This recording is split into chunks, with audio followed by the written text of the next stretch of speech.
Go placidly aim at the noise and the haste, and remember what peace there may be in silence. As far as possible without surrender, be on good terms with all persons. Speak your truth quietly and clearly, and listen to others, even the dull and ignorant. They too have their story. Be yourself. Especially do not feign affection, neither be cynical about love.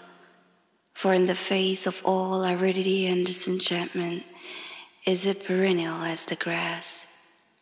Take kindly the counsel of the years, gracefully surrendering the things of youth. Nurture strength of spirit to shield you from misfortune, but do not distress yourself with imaginings. Many fears are born of fatigue and loneliness. Beyond a wholesome discipline, be gentle with yourself.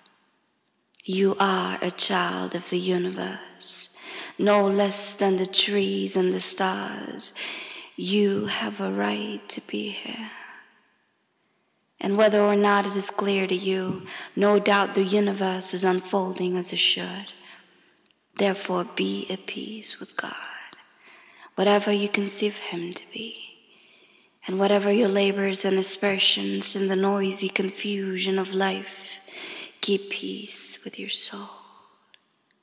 With all its sham, drudgery, and broken dreams, it is still a beautiful world.